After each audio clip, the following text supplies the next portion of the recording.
Ciao ragazzi, benvenuti a Ombre Sonore.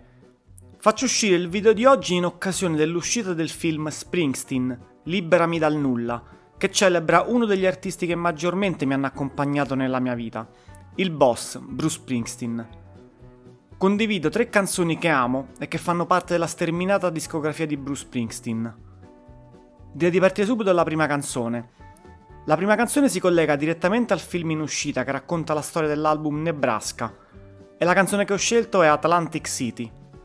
Per chi non lo sapesse, Atlantic City negli anni 70 ed 80 era una città in cui la legalizzazione del gioco d'azzardo aveva attirato forti interessi criminali e mafiosi. La canzone parla di un tipo normale che ha debiti che non riuscirà mai a pagare in modo onesto. Promette alla sua ragazza che faranno una vita migliore, ma sa bene che l'unica strada che gli rimane è accettare di fare qualcosa nel mondo del crimine.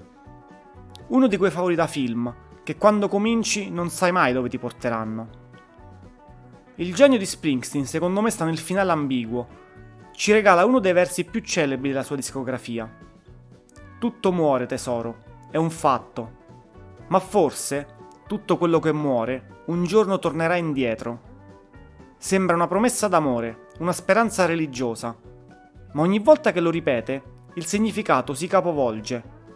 Non è il bene che ritorna, è il crimine, è quella parte di lui che pensava di aver sepolto per sempre. E sappiamo già, prima ancora che la canzone finisca, dove tutto potrebbe finire per lui. Springsteen non giudica il suo personaggio, lo descrive con compassione, senza sentimentalismo. E quello che la storia ci dice è semplice e devastante. Alcuni uomini, semplicemente, non hanno scelta. La seconda canzone è Land of Hope and Dreams, una canzone che Springsteen ha scritto alla fine degli anni 90 e pubblicato nel 2012 e che rappresenta qualcosa di molto più grande di una semplice canzone di speranza. Questa è una canzone sul viaggio, sulla ricerca di un luogo migliore, di una redenzione che potrebbe aspettarci da qualche parte. C'è un treno che arriva e chiunque voglia può salire a bordo. Ricchi e poveri, grandi e piccoli, sani e malati, tutti insieme su questa locomotiva che si dirige verso il Land of Hope and Dreams. Ma qui c'è una complessità che non appare subito. Sì, c'è speranza, c'è una promessa di riscatto, ma c'è anche un'incertezza profonda. Il treno arriverà davvero? La terra di speranza e sogni esiste veramente o è solo una metafora? E se sali su questo treno, cosa abbandoni dietro di te? Per chi non conosce il resto della discografia di Springsteen, per chi non ha appena ascoltato Atlantic City, questa canzone assume un significato diverso. Non è una semplice ballata ottimista. È la domanda di uomini e donne che hanno perso tutto, che cercano una via d'uscita, che sperano che questa volta il treno sia reale e non un'illusione. È una canzone che funziona perfettamente dal vivo con la E Street Band. La musica è energica, quasi gospel, con un'atmosfera che ricorda i revival americani. Ma sotto quell'energia c'è una domanda silenziosa che non viene mai completamente risolta. Siamo davvero sulla strada giusta? La terza canzone che ho scelto è Bobby Jean, tratta dall'album The Born in the USA del 1984. E qui la storia è molto più specifica e dolorosa di quella che potrebbe sembrare a prima vista. Bobby Jean è stata scritta da Springsteen come messaggio d'addio a Steven Van Zandt, Little Steven, il chitarrista storico delle Street Band che stava lasciando il gruppo proprio durante la registrazione di questo album, per perseguire una carriera solista. Non è una canzone d'amore romantico, è la commemorazione di un'amicizia profonda tra 2 musicisti che avevano suonato insieme per anni e che ora si stavano separando.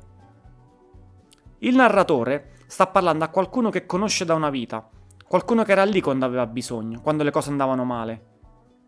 Erano amici, erano compagni di viaggio musicale, ma una mattina tutto finisce e lui rimane lì a chiedersi dove sia andato, se stia bene il suo amico, se pensi ancora a lui. Non c'è un dramma esplosivo in questa canzone, non c'è rabbia. C'è solo l'assenza, la perdita di una fratellanza professionale.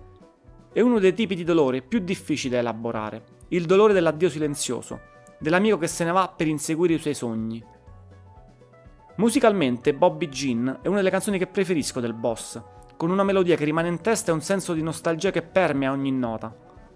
In particolare adoro la sezione finale con Clarence Clemons, che conclude con un sassofono malinconico.